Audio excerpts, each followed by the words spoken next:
Hi friend, আজকের ওয়েদারটা তো খুবই সুন্দর ছিল। সকালবেলা উঠে ফ্রেশ একটা মর্নিং।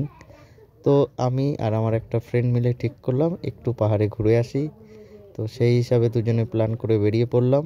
প্রথম আমরা শিলিগুড়ি হয়ে দার্জিলিং মোড় থেকে শুরু করে আস্তে আস্তে রংটনের রাস্তা ধরে কার্শিয়াংয়ের দিকে যাচ্ছি। তো আপনারা এখন দেখতে পাচ্ছেন রংটন থেকে গিদ্দা পাহাড়ের যে যাওয়ার রাস্তাটা আছে সেই রাস্তার সাইডের সৌন্দর্যটা কুয়াশা ঘিরে আপনারা দেখতেই পাচ্ছেন কত সুন্দর একটা ভিউ। এখানে যদি আপনারাও আসেন এরকম একটা মর্নিং, ফ্রেশ মর্নিংয়ে, তো আশা করি আপনাদেরও মন ভরে যাবে। তো তোমরা দেখতেই পাচ্ছ বন্ধুরা কত সুন্দর, সাইড দিয়ে গাড়িও যাচ্ছে, একটু সাবধানে আমাদের যেতে হবে।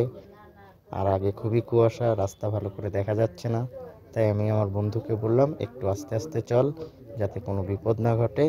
সেইভাবে আমরা আস্তে আস্তে এগিয়ে যাচ্ছি। আর তোমরাও দেখতে পাচ্ছ আশেপাশে কেমন কুয়াশা ঘেরা, তার মাঝখানে এই সবুজ প্রকৃতি সত্যি একটা আলাদা আনন্দ দেয়। পাহাড় তো সকলেরই আশা করি ভালো লাগে, আর আমার তো খুবই ভালো লাগে। সেই হিসাবে আমি সকাল থেকেই আজকে আসার জন্য ভাবছিলাম, ফাইনালি চলেও এসেছি। আর তোমরা দেখতেই পাচ্ছ এই জায়গাটা কত সুন্দর, পিসফুল একটা সুন্দর মোমেন্ট। এখানে আসলে তোমরাও এনজয় করতে পারবে।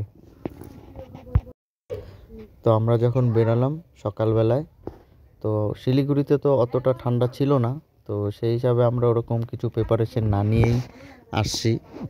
কিন্তু এখানে আসার পরে দেখতে পাচ্ছি এখানে খুবই ঠান্ডা, যেটা শিলিগুড়িতে বোঝা যাচ্ছিল না। আর ওয়েদারটা আস্তে আস্তে একদম কুয়াশায় ঢেকে যাচ্ছে চারিদিকে, রাস্তাঘাটও অতটা ভালো দেখা যাচ্ছে না। তো তোমরা দেখতেই পাচ্ছ যে এখানে কতটা কুয়াশা ঘেরা একদম চারিপাশে। দূর থেকে অতটা ভালো পরিষ্কার ভিউ আজকে আমরা পাচ্ছি না অন্য দিনের মতো।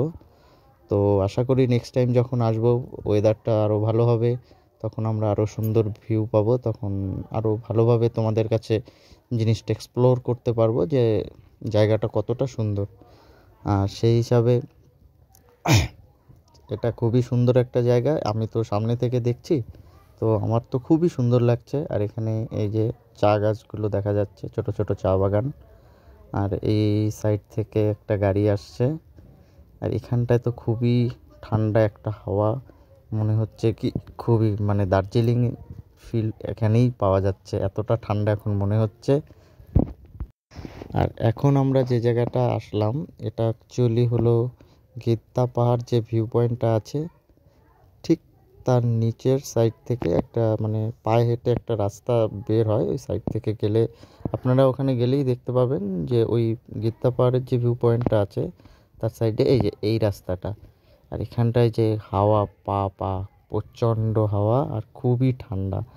মনে হচ্ছে না যে এখানে এত ঠান্ডা, কারণ শিলিগুড়িতে তো এতটা ঠান্ডা নয়, কিন্তু এখানটায় খুবই ঠান্ডা।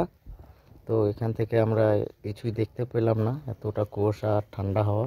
তাই এখান থেকে আমরা বেরিয়ে গেলাম আস্তে আস্তে আরও সামনের দিকে, দেখি সামনের ওয়েদারটা। ঠিক আছে গাইজ, আজকের জন্য এইটুকুই। তো তোমাদের সঙ্গে দেখা হচ্ছে নেক্সট ভিডিওতে। জানি না কেমন হলো ভিডিওটা।